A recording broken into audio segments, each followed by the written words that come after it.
السلام عليكم ورحمة الله. ازيكم؟ يا رب تكونوا بألف خير. النهاردة فيديو جديد مع بعض. يا رب الفيديو يعجبكم ويكون خفيف على قلبكم وتستفادوا من تفاصيل الفيديو ولو بحاجة بسيطة. كان مطلوب مني النهاردة اوردر تورتاية. عايزة اقول لكم ان هي كانت روعة. هتشوفوا دلوقتي معايا الفينش بتاعها وحشواتها وكل حاجة فيها، بصراحة كانت حلوة قوي. الكيك كان مقاس 12 سنتي، يعني ميني. طبعا انا بطلعها على ان هي بتكفي 3 ل4 افراد، وهي طبعا تكفي اكتر من كده، ما شاء الله اللهم بارك. لان انا بعمل الكيك عالي، انا بحب الستايل ده من الكيك. اول طبقة حطيت حشوة رافاييلو، وطبعا حطيت طبقة كيك وبعدين طبقة كريمة، وهنزل بطبقة من الفراولة.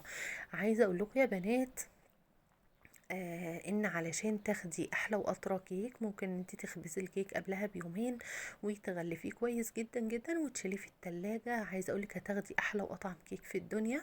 وكمان خليط التسقية ده مهم جدا جدا. حتى لو الكيك معاكي طري، يعني بصي لو هتسقي حاجة بسيطة خالص بس بصراحة احسن من ما فيش. تقدري ان انت تسقي الكيك بسيرب خفيف، تقدري ان انت تسقيه بلبن، تقدري ان انت تسقيه بالسائل اللي هو بيبقى في الكمبوت ده، اللي هي الفواكه المعلبة، زي ما تحبي. بصراحة افضل حاجة واحسن حاجة. وطبعا خدوا بالكم برضو ان الجو حر، اللي هو ايه، السيرب الخفيف. بيتعمل ازاي؟ بيتعمل نص كوباية سكر عليها كوباية مية، وتسيبهم لحد ما يبردوا وبعدين تبدأي ان انت تستعمليهم. طبعا الكريمة بتاعة الحشو بتكون إلى حد ما متماسكة، يعني كوباية كريمة عليها كوباية لبن وربع كوباية سكر، مش أكتر من كده. يعني خدوا بالكوا القوام بتاع كريمة الحشو بيكون مختلف عن القوام بتاع التجليس بتاع الكيك. جبت كده عود شيش علشان بس اثبت التورتايه كويس، لان ما شاء الله اللهم بارك زي ما انتم شايفين هي كانت عاليه معايا، وفي نفس الوقت اللي هو كانت يعني خفيفه وجميله قوي قوي. فهنا برضو كنت بمسح كده فتافيت الكيك من بره. لو تاخدوا بالكم ان الصوص الفراولة كان سيل كده من الجنب، عادي جدا مفيش اي مشكلة.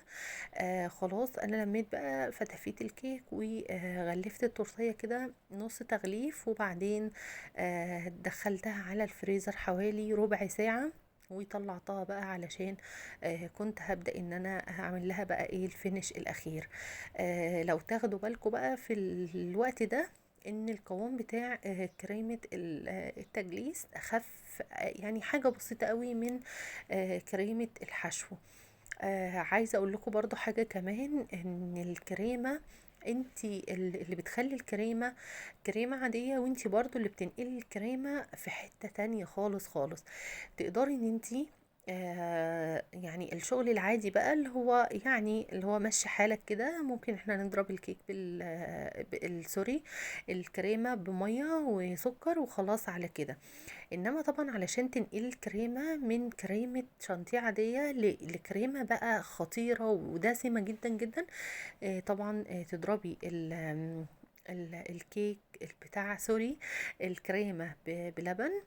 وطبعا كمان تحط لها لبن بودر، وطبعا السكر، وتحطي فانيليا. ويا سلام بقى لو انت عندك مثلا معلقه قشطه كده ولا حاجه. عايزه اقول لكم ان الكريمه بتكون خطيره يا بنات، يعني بصوا جربوا لحد ما توصلوا لاحلى واحسن طعم. لو تاخدوا بالكم برضو ان البورد بتاع التورتايه والتورتايه كان بيتحرك مني، فحطيت في الوقت ده كده منديل مبلل، طبقته تحت البورد علشان بس يثبت لي التورتايه. التورت الكبيرة قوي بتكون يعني متعبة في التجليس بتاعها. وكمان برضو التورت الصغيرة قوي دي اللي هي بتكون خفيفة قوي، عايزة اقول لكم ان هي بتجري منك كده على القاعدة وانتي شغالة فيها. الحمد لله رب العالمين. ربنا يا رب يديمها علينا نعمة ويحفظها من الزوال. بصوا يا بنات، اتعلموا واشتغلوا وتعبوا واعملوا كل اللي نفسكوا فيه. بصوا ما فيش حد بيطلع السلم مرة واحدة، السلم دايما بنطلعه كده سلمة سلمة، حاولي تتعلمي وحاولي تتفرجي على فيديوهات كتير قوي قوي.